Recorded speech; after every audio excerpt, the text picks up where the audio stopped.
Okay, guys. All right, good afternoon.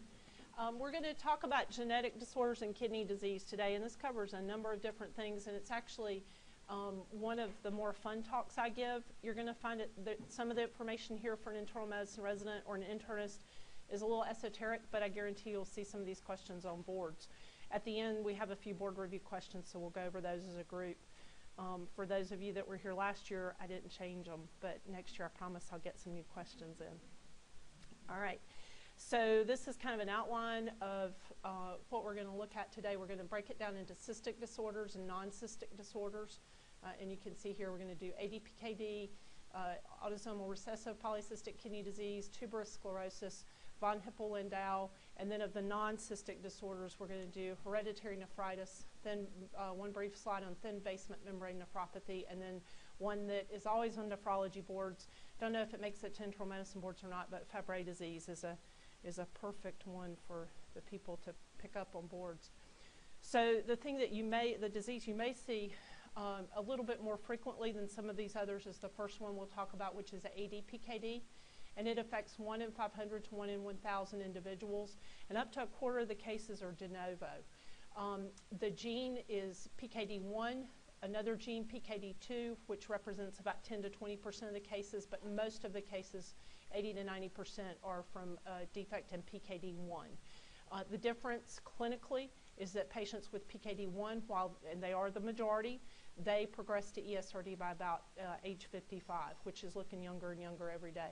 PKD2 reach ESRD a little bit later in life by about age 75. All right, so renal complications. Gross hematuria, about 50 to 60% of patients will get this. Infection, about a third to a half of patients. The patients get stones. Of the 25% of patients that get stones, over half of them get uric acid stones. The rest get the standard calcium oxalate stones.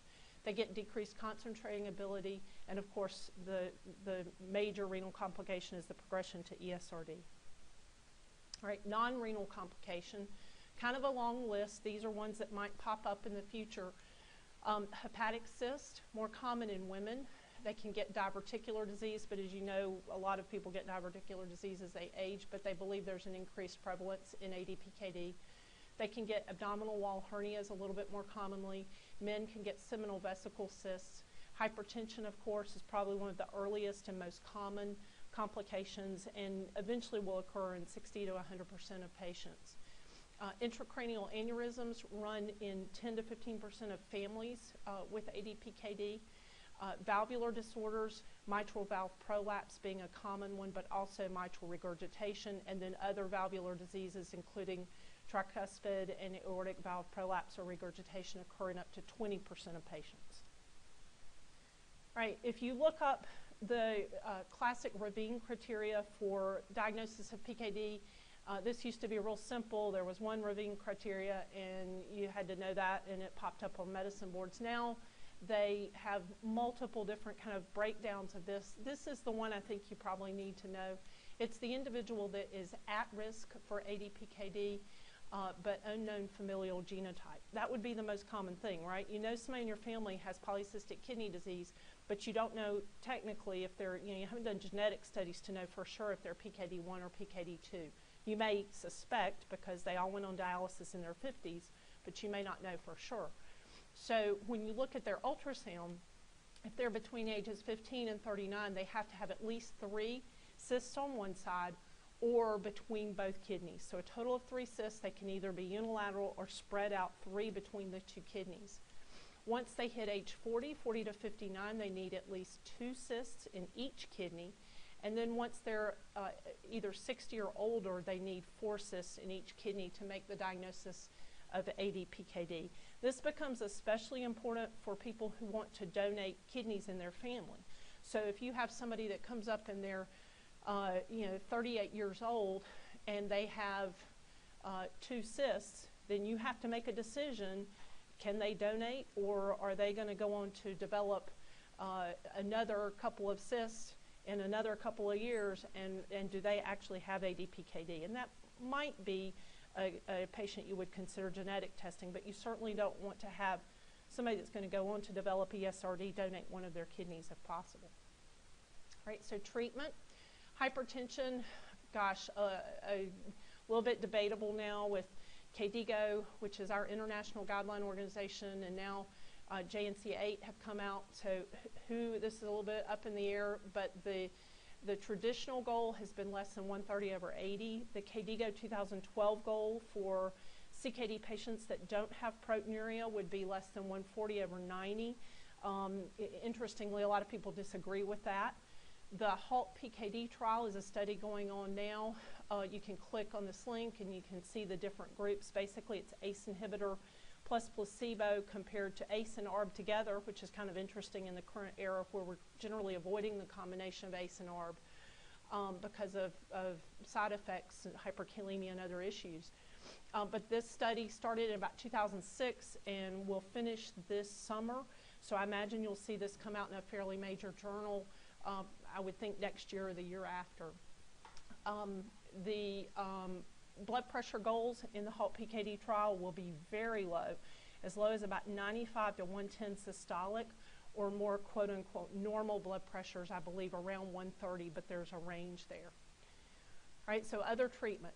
If they have gross hematuria, you want to try to minimize the risk. You want to tell them that they should avoid blunt trauma to the back and abdomen.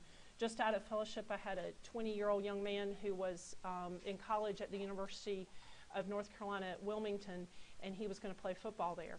And it was a big deal. He really wanted to play football, and our classic teaching in my training was that should be discouraged. You know, they're going to do what they decide to do, but it should be discouraged.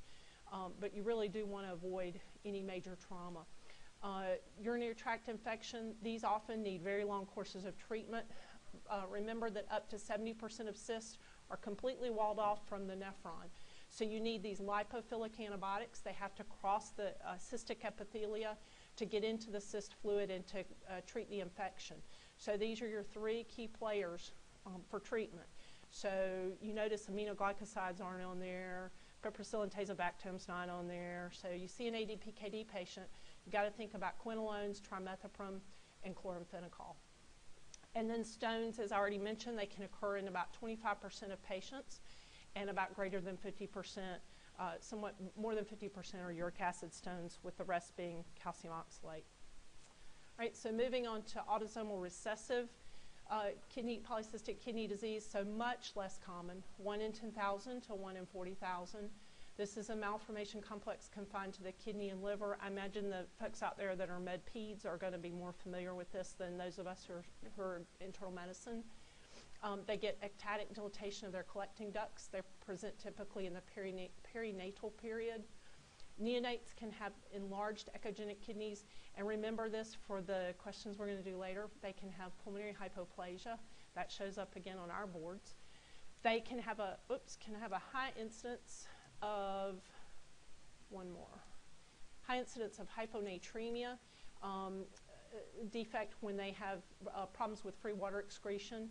They can get growth retardation. Hypertension presents very early in ARPKD, and it's common. They progress to CKD during their childhood years. They get kidney stones, and they also can have pretty big problems with hepatic fibrosis as well as portal hypertension. All right, so next disorder, tuberous sclerosis. I've seen one patient with tuberous sclerosis in my career. She was a dialysis patient with us.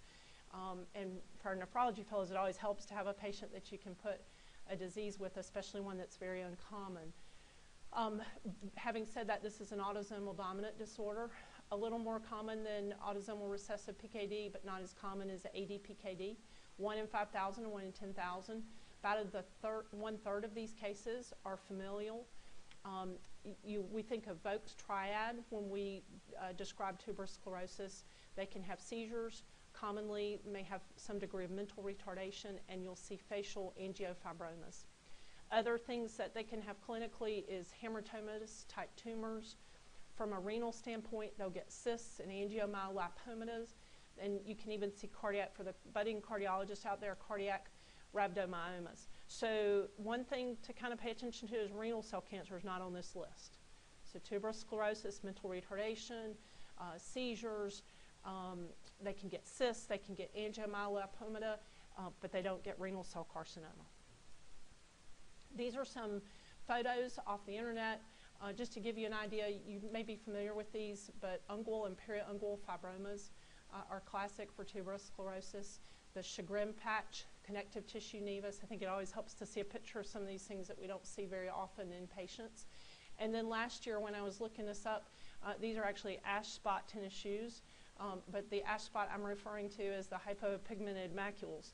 And it's funny because when I Googled ash spots this year, the picture and did images, the shoes didn't come up. So they must not be as popular this year as they were last year. All right, and then some more. There's lots of diagnostic tools by exam as well as imaging for tuberous sclerosis. So they get neurologic and dermatologic manifestations. So here you see sort of a hyperdense area. These are cortical tubers. Subependymal giant cell astrocytoma is here. And then a subependymal nodule, I believe they're directing us to this area. So I guess this is the astrocytoma, and then you've got your nodule here. All right, moving on, next disorder, von Hippel Lindau. So this is a systemic neoplastic disorder. Remember, renal cell carcinoma, not so much with tuberous sclerosis, but you're already thinking maybe cancer here. So clear cell renal carcinoma, autosomal dominant, 1 in 36,000. Kidneys with a varying degree of cystic burden, so they may have a lot of cysts or maybe not so many.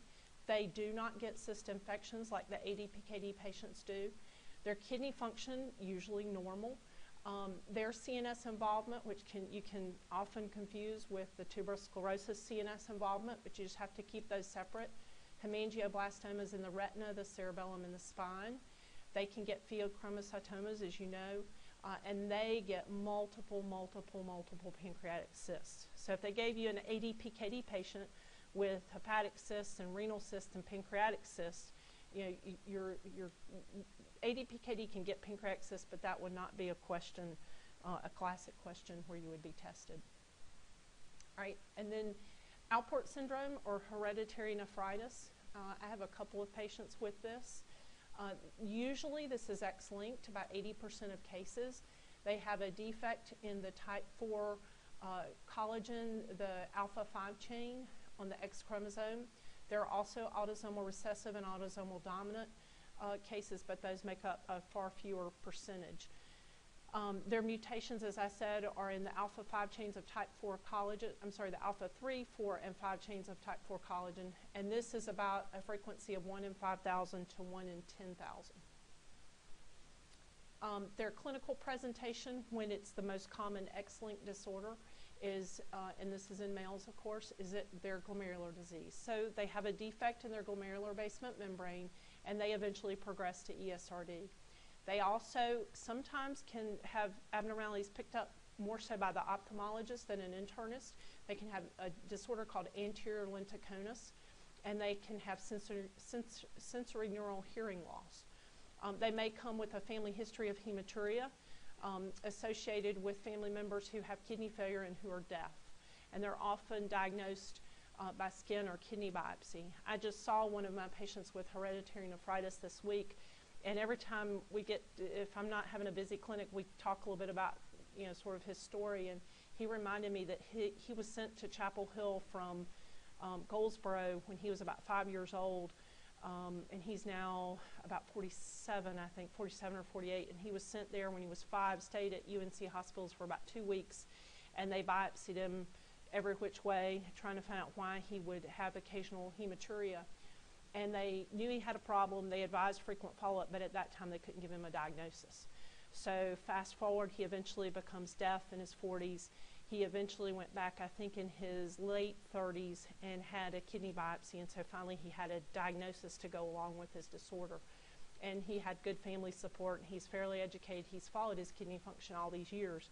So he's very well prepared with a creatinine of about 2.2 to get a kidney transplant from a family, actually not a blood relative, but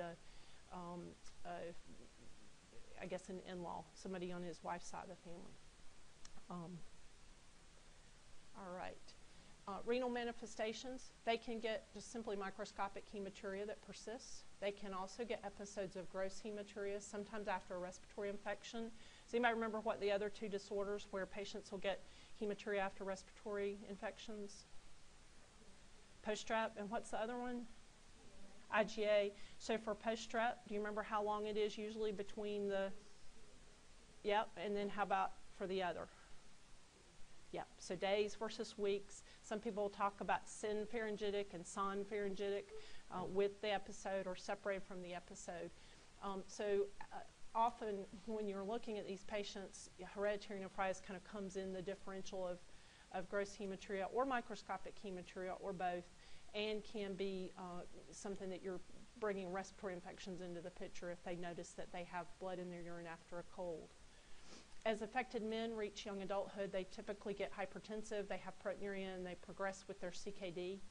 ESRD typically between ages 16 and 35, so my patient has had a very good course. He's taken excellent care of himself. He argues with me about staying on his ACE inhibitor when his blood pressure is 105 systolic. And he occasionally has dizziness, but he promises me he'll come off of it when if he thinks he needs to. But so far we've been able to keep him on renin-angiotensin therapy. He's done very well. Ideally, you want to treat these patients with transplantation. One caveat is, remember, in about 3% of these patients, you give them a kidney with a normal glomerular basement membrane, and they can develop antibodies to it. And so they can get what's called post-transplant anti-GBM disease. So kind of an interesting aside to these patients when they're transplanted. Should you transplant them? Of course, if it only happens in 3%. Does it recur if they've had it once and they get a subsequent kidney transplant? Yes. Does cytoxan and plasmapheresis work very well in this type of GBM disease? Not particularly. So typically they will lose their graft. All right, one slide on thin basement membrane disease. This is also known as benign familial hematuria. Again, we're talking about type 4 collagen defects. They can have microscopic and or gross hematuria, but this disorder is really quite benign, and they typically don't progress to have end-stage kidney failure. And these are patients where we'll have this on our differential, but we don't biopsy them because we may be thinking that they have a very quiescent form of IgA or thin basement membrane disease, but we elect not to biopsy them because they have no significant proteinuria and their kidney function remains normal. But they should be followed very closely, and if they develop high blood pressure, that should be treated. And of course, biopsy if their clinical circumstances change. All right, so this is a fun disorder. I recertified nephrology 2 years ago in the fall of 2012, and this was on at least a couple of questions for us. Don't know if it would be with internal medicine, but still an interesting disorder. It's an X-linked disorder. It's a deficiency of alpha-galactosidase A enzyme. They can get nephrotic range proteinuria. They end up ESRD by their 20s or 30s. They'll describe painful paresthesias in their hands. They can get premature coronary disease.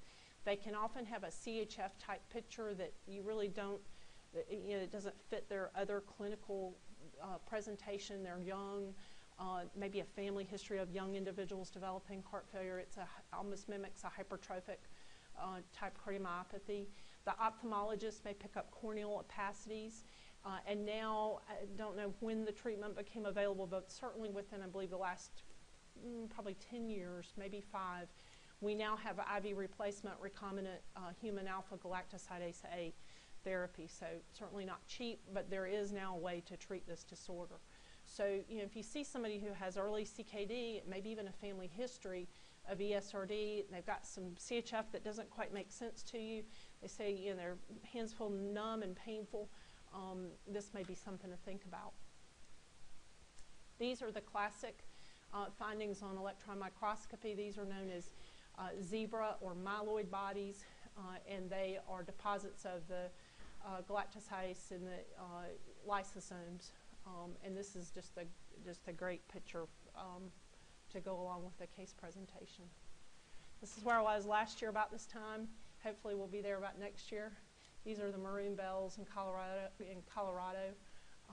This was at not the top of the mountain, but it was my top of the mountain.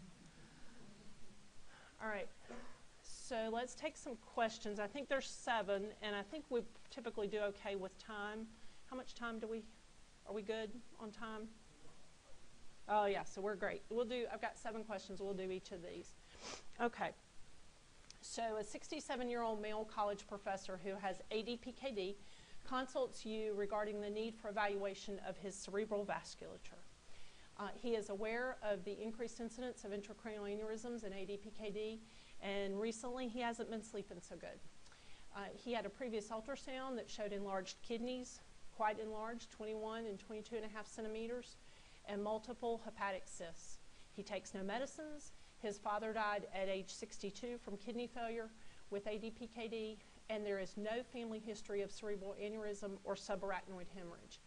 Blood pressure is not perfect, but not terrible, 134/82. He has palpable kidneys, but otherwise his physical exam is normal. His hematocrit is 38%. His creatinine is 3.7. Now, we didn't specifically address this in the lecture, but what do you think in terms of the next step for his evaluation? Should we do nothing? Should we check a carotid Doppler? Should we do an MRA of his head and look for intracranial aneurysms?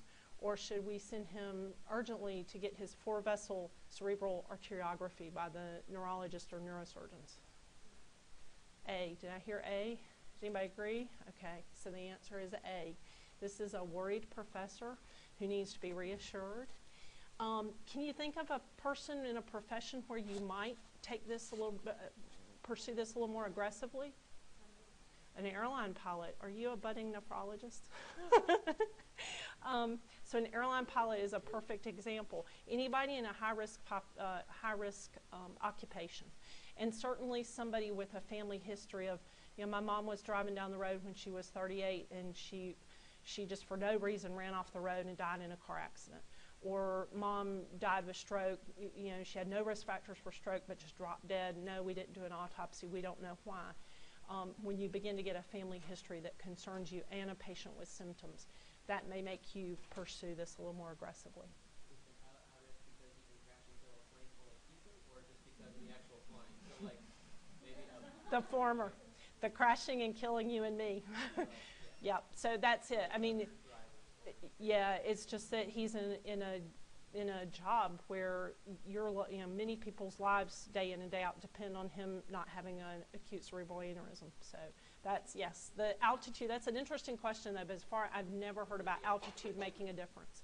So, all right, what approximate percentage of patients with ADPKD will be found to have intracranial aneurysms larger than 5 millimeters on non-invasive screening studies such as a CT or an MRA?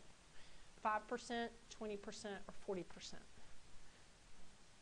5%. I heard enough fives. Yes, that's the correct answer. Okay. All right, now we're going to get into questions where I actually did give you most of the information to answer the question. You are asked to evaluate a 26-year-old woman with mental retardation because a recent abdominal ultrasound exam revealed cysts on both kidneys. She underwent the study because she was having right upper quadrant pain, and she was suspected to have some gallbladder disease. The other reported findings were a normal gallbladder, somewhat irregularly sized kidneys, 11.5 centimeters bilaterally. You don't know her height, so you don't know if that's large, but that seems a little large, but could be normal size if she's very tall.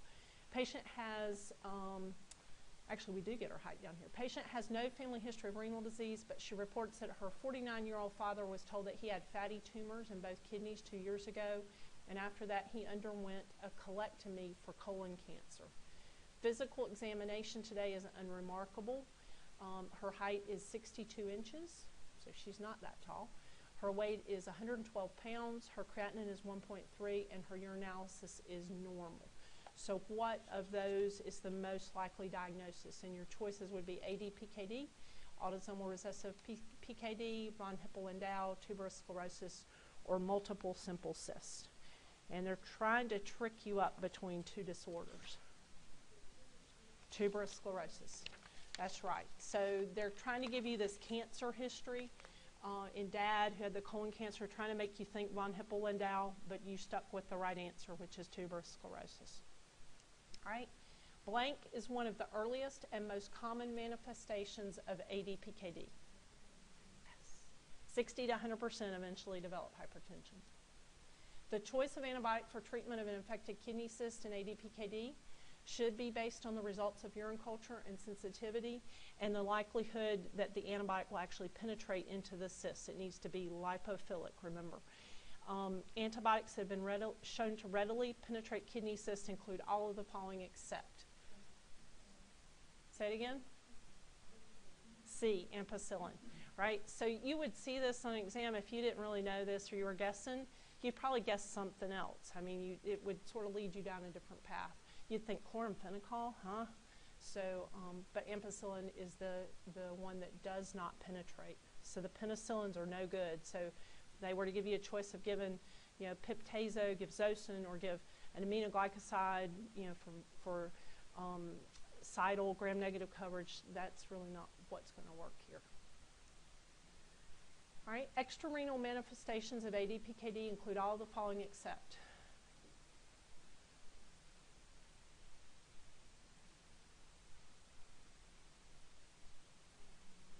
D, right. And do you remember what D goes with? Pulmonary hypoplasia? AR, that's right. So autosomal recessive polycystic kidney disease. They get the hyponatremia and the perinatal diagnosis. And I think do we have any med-peds people here? I think they get like an enlarged calvarium. Does that ring a bell? I mean, there's a number of other things. I didn't go through all those with you, but definitely that is not pulmonary hypoplasia is not part of ADPKD.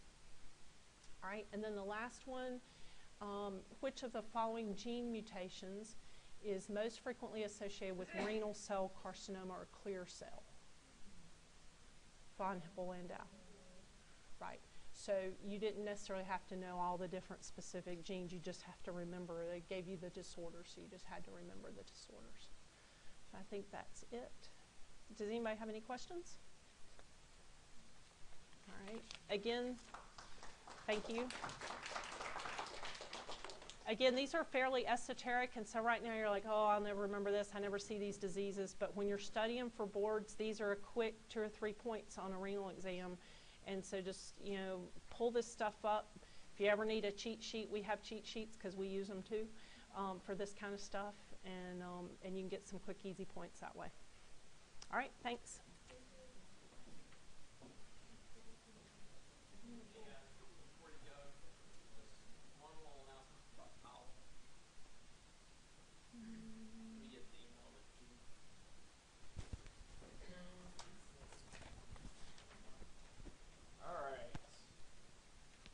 So for those of you that don't want to continue to get the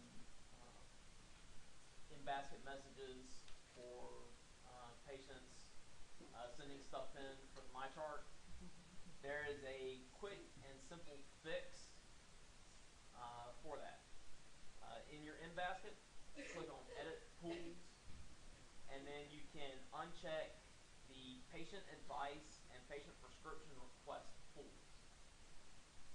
If you have any questions, email me and I'll email you directions. Again, I would have shown it to you, but I can't get on to Epic. I just wanted to let you guys know that. Those in ambulatory help clean up. Let's get back to the services.